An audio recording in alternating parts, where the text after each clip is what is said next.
네, 이스라엘의 하루 주기는 저녁을 기점으로 하루가 시작이 됩니다. 물론 일은 밝은 아침부터 하지만 하루의 기점을 그렇게 잡는다는 것이죠.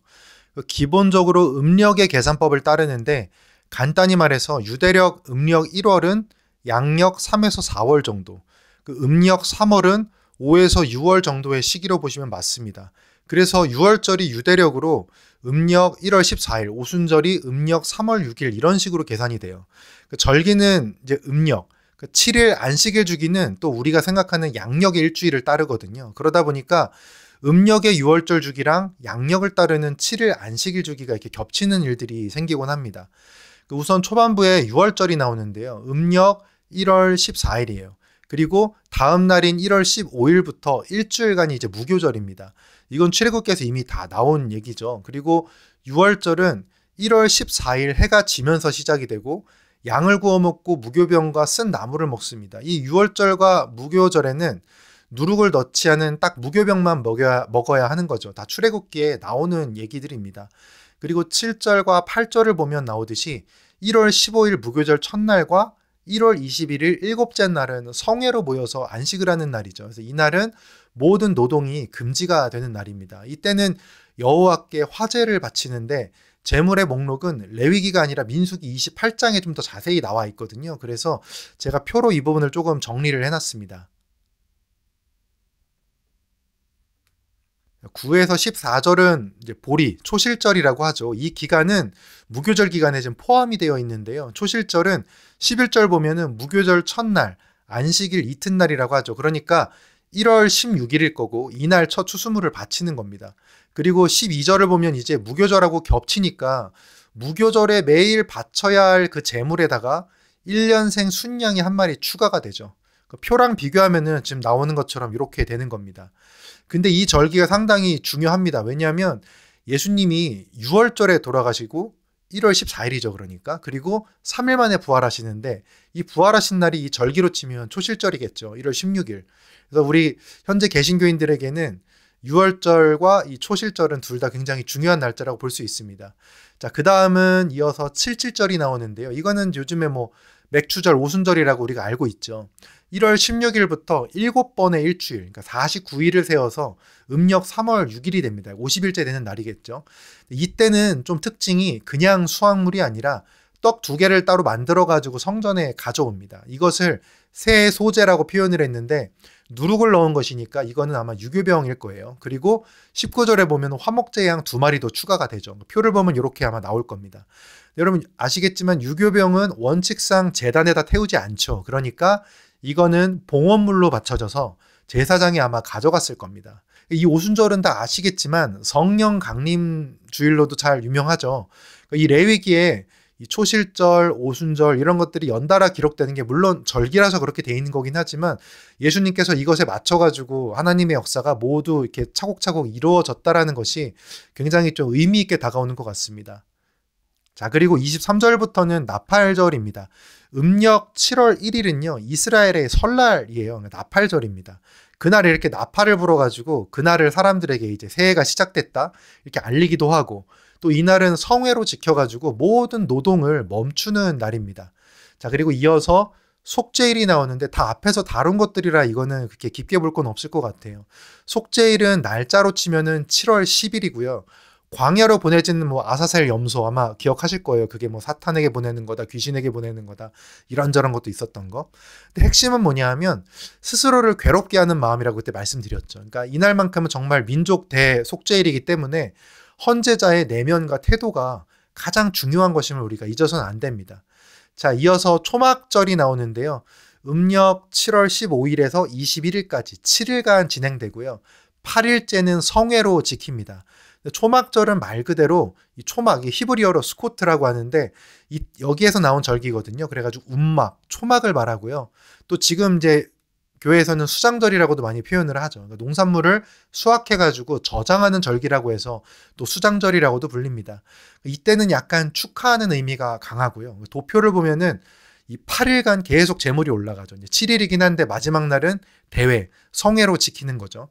자, 이렇게 유대의 3대 절기가 6월절, 77절, 초막절입니다. 그러니까 이때는 성인 남자들이 다 성전으로 모이고 예물도 드리고 굉장히 엄청난 사람들의 숫자가 이렇게 성전에 모이게 되는 날이죠. 또 여기에 나오지 않는 절기 중에서 또 추가를 해서 말씀을 드리자면 수전절과 부림절이라는 게 있는데, 이 수전절은 아주 나중의 일이긴 하지만 이 무너진 성전을 이스라엘 사람들이 다시 되찾은 기념일이라고 보시면 되고요. 불임절은 이 에스더서에 나오죠. 거기에 기초해가지고 민족들을 다 말살시킬 날짜를 뭐 뽑고 막 그런 얘기 나오잖아요. 그때 나온 거 이스라엘의 구원을 기념하는 날짜로 보시면 맞습니다. 그리고 24장은 앞에서 다 나온 얘기들이에요. 그래서 이해가 그렇게 어렵지 않으실 거고요. 뭐 등잔불을 계속 켜는 거, 뭐 진설떡을 6개씩 2줄로 진설하는 거. 여기서 하나 좀 말씀드리면 여기서 떡 크기가 10분의 2 에바라고 되어 있죠. 그러니까 1 에바가 22리터거든요. 그러니까 10분의 2 에바면 4.4리터겠죠. 그러니까 떡이 굉장히 뭐 작은 떡은 아니란 소리죠. 굉장히 큰 떡이란 소리예요. 그리고 이어서 하나님을 모독한 자를 죽이는 내용, 눈에는 눈, 뭐 이에는 이, 함무라비 법정 같은 내용들이 나오는데, 이거 앞에서 이제 이런 것들의 법의 취지에 대해서 제가 설명드린 적이 있지만 두 가지 의미입니다. 일단은 이게 막 무슨 연자제 같은 거를 말하려는 게 아니라 당한 만큼만 딱 그만큼만 보복을 하라는 얘기죠. 그러니까 그 이상의 보복이나 내가 당한 것 이상으로 과도한 처벌과 과도한 보복을 허용하지 않는다라는 거. 그리고 이제 두 번째 의미는 어떤 학자들의 대부분의 연구에 따르면 실제로 이런 뭐 눈에는 눈, 이에는 이 뭐 이런 것들은 실제로 많이 집행됐다라는 흔적이 별로 없어요. 그래서 어떤 법을 막 집행하고 사람들을 처벌하기 위한 목적이라기보다는 기준과 원칙을 제시하기 위한 측면도 굉장히 강한 것입니다. 그래서 하나님의 이름을 모욕하고 뭐 여호와를 저주하는 거, 이런 거에 대해서는 뭐 처벌이 확실했겠지만 사람과 사람 사이에 어떤 똑같은 수준으로 뭔가를 갚아주고 하는 것들은 뭐 꼭 그렇게 처벌을 하고 실천하기 위해서라기보다는 좀 그런 거 있잖아요. 우리가 어린 아이들한테 뭐 너 다리 몽둥이 부러지게 혼난다, 너 한 번만 더 그러면 그렇게 혼난다, 조금 그런 의미로 받아들이시는 게 맞지 않나 싶어요. 그러니까 가이드라인을 주는 것이죠. 그렇게 하지 말아라. 너도 똑같이 당하고 네가 한 만큼 너도 똑같이 잃어버릴 수 있으니 그런 짓 하지 말아라. 혹은 그것으로 인해서 처벌을 한다고 한다면 그런 수준으로 처벌을 하라라는 어떤 가이드라인적으로 해석하는 것이 현실적으로는 조금 더 맞았던 것 같아요. 자, 25장은 안식년과 희년에 대한 내용입니다. 이 희년은 실제 이거를 지켰냐 안 지켰냐라는 말이 많은 부분인데요. 일단 성경에 명시된 거를 보면은 안식년에는 땅을 휴경하고 빚을 탕감을 하죠. 근데 노예 해방은 없습니다. 참고로 이스라엘 사람은 어떤 문제가 생겨서 이제 종이 돼도 6년간 종으로 살고 7년째 자유를 줍니다. 근데 이거는 안식년 때문이 아니라 출애굽기 21장에 나오는 그 별도의 노예 해방법이 존재하기 때문에 거기에 근거해서 한 것이죠. 그러니까 희년에는 반대로 이제 희년에는 땅도 휴경하고 모든 땅이 원주민에게 돌아가게 됩니다. 노예도 다 해방되고요. 이 희년은 기본적으로 50년마다 돌아오는 거잖아요. 그래서 아마 7년 만에 해방되기 어려운 노예도 많았던 것 같아요. 요점은 뭐냐면 이제 희년에는 모든 게 원래의 상태, 자유의 상태로 돌아가게끔 만든다는 거예요. 희년의 선포가 또 언제냐면 우리 속죄일 있죠. 7월 10일. 이때 희년이 또 선포가 됩니다. 그러니까 모든 것이 회복되고 해방되는 날이라는 점에서 큰 의미가 있는 것이죠. 그러니까 누군가를 완전히 자유롭게 하지 않은 상태, 내가 누군가를 속박하고 있고 내가 무언가를 이렇게 움켜쥐고 있는 상태에서는 하나님의 속죄도 이루어질 수 없다는 의미로 저는 묵상이 되더라고요. 저도 그렇지만 여러분도 아마 그러실 것 같은데 여전히 용서할 수 없는 사람들이 항상 있거든요, 인생에서. 근데 이 희년의 의미에서 한번 따져본다면 내가 진정으로 하나님께 속죄를 받는다라는 것은 내가 정말 용서할 수 없는 사람들에 대한 미움까지도 내려놓고 용서한다라는 개념을 넘어서서 내려놓고 내 마음에 있는 증오에서 그 이름들을 해방시키는 것이 하나님으로부터 진정한 속죄를 받는 첫걸음인 것 같습니다.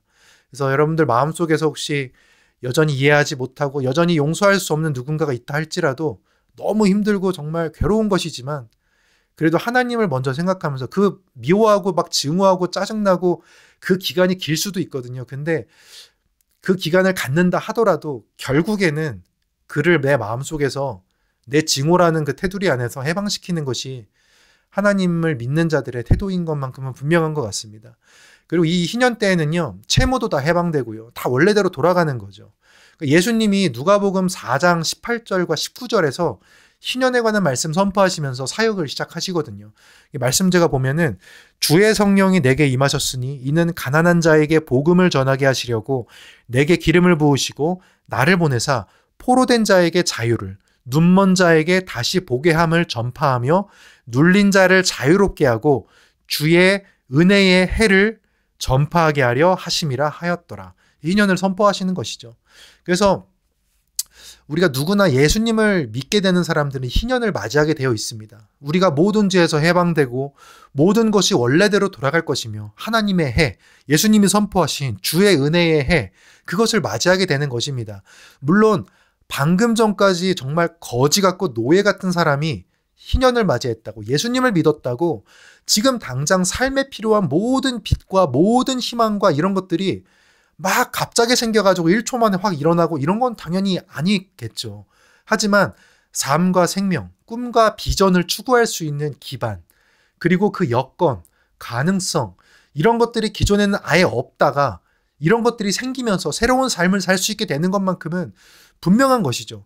우리가 가능성이 있는 것과 없는 것은 굉장한 차이잖아요. 예수님을 믿는 자들은 그 안에서 예수님의 이름으로 희년을 선포받음으로써 새로운 가능성의 피조물이 되는 겁니다. 그래서 우리가 크로노스와 카이로스라는 시간의 개념이 있잖아요. 예수님께서 희년을 선포하시는 순간부터 주님이 함께 하시는 카이로스의 시간, 카이로스의 1시간이 크로노스의 100년보다 훌륭할 수 있거든요. 예수님께서 선포하시는 그 희년으로 들어가셨다라고 한다면 우리 모두는 새로운 가능성의 피조물이 되는 것임을 늘 기억하며 살았으면 좋겠습니다. 근데 이제 한 가지 안타까운 것은 이 희년이 이제 실제 역사에서는 우리 인간들이 실행했다는 흔적이 거의 없는 게 사실입니다.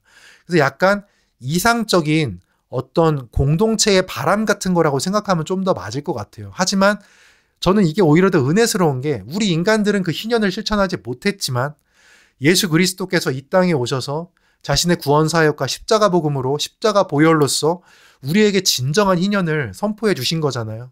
그래서 저는 오히려 너무 누군가의 귀에는 너무 다 예수님에게 맞춰서 너무 좋게 해석하는 거 아니냐라고 할지 모르겠지만 성경은 결국 예수 그리스도를 향하는 책이잖아요. 하나님께서 우리가 하지 못했던 구원의 역사를 하나님께서 직접 은혜와 해방과 자유로움의 해를 선포하심으로써 우리에게 그 진정한 희년을 하나님께서 실천해 주셨다라는 측면에서 저는 예수님을 생각하면 이 희년이 실행된 적이 없었다는 것은 아니라고는 생각은 좀 듭니다. 예수님께서 실천을 하신 것이죠. 이 희년에 대해서 또 말씀드리자면 모든 게 하나님의 것이라는 그런 거를 좀 선포하는 행위도 있어요. 그러니까 땅 같은 것도 다 돌려주잖아요. 그 노예에서도 다 해방을 시켜주고 하나님이 처음 만드셨던 상태로 모든 것들을 되돌려 놓는 것이거든요. 그러니까 땅 같은 경우도 우리가 생각을 해보면 아합이라는 왕이 아주 포악한 왕이 있죠. 이 아합이 그 나봇의 포도원이라고 유명하죠. 평민인 이 나봇의 포도원을 함부로 뺏지 못하거든요. 굉장히 포악한 왕이고 자기 마음대로 사람도 죽여대는데 이 땅을 함부로 뺏지 못하는 부분이 나와요. 그러니까 모든 것이 하나님의 것임과 동시에 하나님이 자신의 것을 누군가에게 일시적으로 허락하셨다라는 개념이 있기 때문에 왕이라고 해도 그것을 함부로 대할 수가 없는 것이죠. 유독 땅에 대해서 그것이 좀 강했어요. 이스라엘 사람들이. 근데 사실 이 개념은 현대사회로 넘어오면서 토지 공개념이라는 쪽으로 많이 논의가 펼쳐진 부분도 있어요. 그래서 뭐 공산주의다, 뭐 시장 경제다 이런 식으로 이것을 바라보는 측면에 따라서 특정 경제 체제로 막 해석을 하는 부분들이 있거든요. 근데 저는 정말 자신 있게 말할 수 있지만 둘 다 절대 아닙니다. 그러니까 성경은 모든 것이 하나님의 것이라고 했지 특정 정치 공동체의 것이라고 하지 않았거든요. 그런 측면에서 공산주의는 결코 성립될 수가 없는 것이고 반대로 성경은 인간이 하나님께서 우리에게 잠시 허락하시고 우리가 다스리고 관리하게는 하셨어도 인간이 노력해가지고 뭐 돈과 권력이 있다고 내가 무언가를 그래서 소유를 했어요. 종이 됐든 동물이 됐든 자연이 됐든 땅이 됐든. 근데 내가 그것을 잠시 소유했다고 해서 그거를 내 마음대로 내 뜻대로 내가 샀는데 내 마음대로 하는데 뭐가 문제야. 이런 식으로 할 권한 또한 주지 않았거든요. 그래서 뭐든지 간에 너무 극단적으로 뭐 공산주의적인 것이다, 시장주의적인 것이다, 너무 극단적으로 빠져가지고 성경을 바라보는 것은 분명 정확하진 않은 것 같습니다. 모든 것은 하나님의 기준이죠.